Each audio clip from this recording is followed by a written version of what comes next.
दिल्ली चुनाव में वोटरों के साथ छेड़छाड़ हुई है? क्या महाराष्ट्र में वोटर लिस्ट में गड़बड़ी हुई है? इन सवालों का जवाब मिलना बेहद ही जरूरी है, क्योंकि चुनाव कोई भी हो पर हर बार गड़बड़ी का आरोप लगता है और चुनाव आयोग पर भी सवालिया निशान खड़े हो जाते हैं।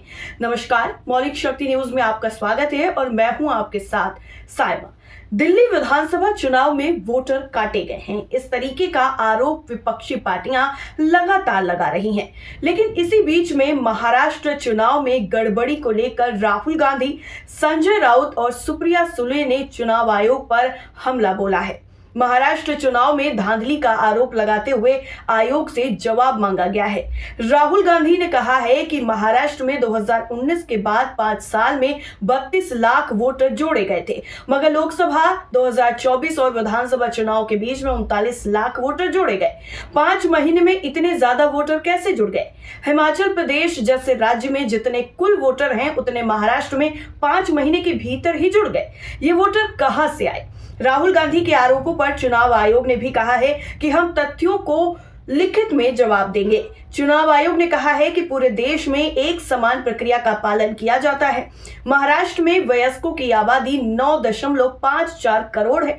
महाराष्ट्र में वोटरों की आबादी राज्य की जनसंख्या से ज्यादा कैसे हो गई? वोटर लिस्ट में खामी पाई गई। हम चुनाव आयोग से लोकसभा और विधानसभा चुनाव के अलग अलग फोटो वोटर लिस्ट चाहते हैं। इतना ही नहीं, राहुल गांधी ने आरोप लगाया है कि दलित और अल्पसंख्यकों के नाम वोटर लिस्ट से हटाए गए हैं। चुनाव आयोग हमारी शिकायतों पर रिस्पॉन्स नहीं दे रहा है। इतना ही नहीं, राहुल गांधी ने आगे कहा कि महाराष्ट्र के 3 विपक्षी दल आयोग से पारदर्शिता की अपेक्षा करता है। हमने अटकलों पर कोई बात नहीं की है, हमने फैक्ट पर बात की है।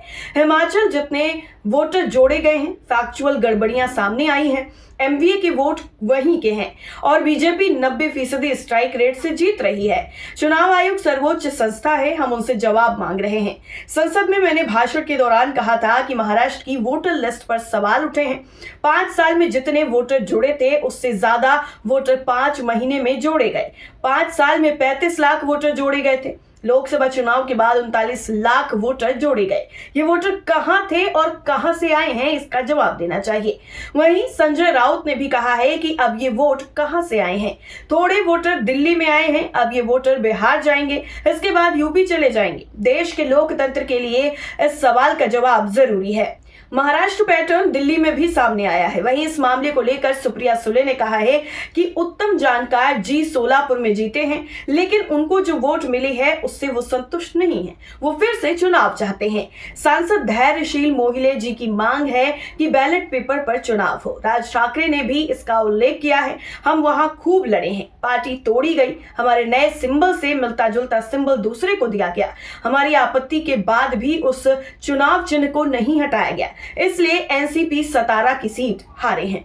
इतना ही नहीं, सुप्रिया राउत ने भी निशाना साधा है। राहुल गांधी के साथ ही सुप्रिया सुले और संजय राउत ने भी चुनाव आयोग पर सवालिया निशान लगाया। राउत ने कहा कि हम आयोग से कहेंगे कि आप उठिए और कफन से बाहर निकलिए। ये 32 लाख वोटर सब बिहार में जाएंगे, फिर यूपी जाएंगे।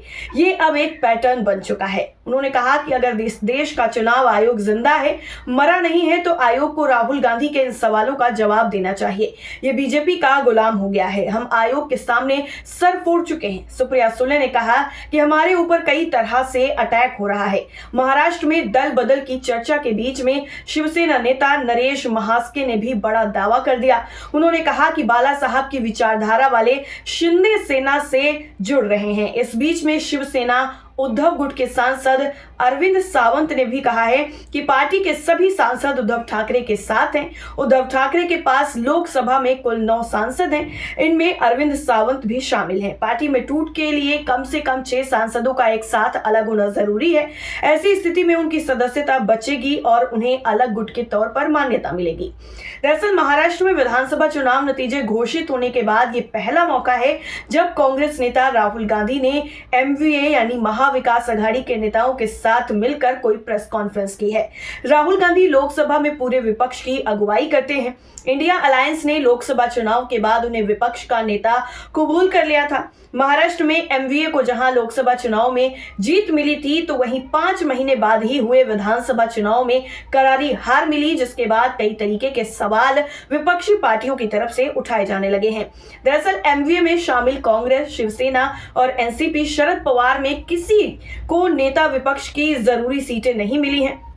यानी कुल मिलाकर के जो चुनाव आयोग पर अब बड़ा प्रश्न चिन्ह लगा है, यानी कुल मिलाकर के जो पूरा ये प्रश्न चिन्ह है, जो सवालिया निशान है, वो चुनाव आयोग पर लगा है। ऐसे में चुनाव आयोग को सामने आकर इस पर बयान देना चाहिए और इन सभी आरोपों को पूरी तरीके से तथ्यों के साथ जो जवाब देने की बात कही जा रही है वो देना चाहिए, जिससे बार बार इस तरीके का आरोप ना लगे। और अगर चुनाव आयोग से कहीं ये गलती हो रही है तो इसके पीछे की वजह भी उन्हें तलाशनी चाहिए।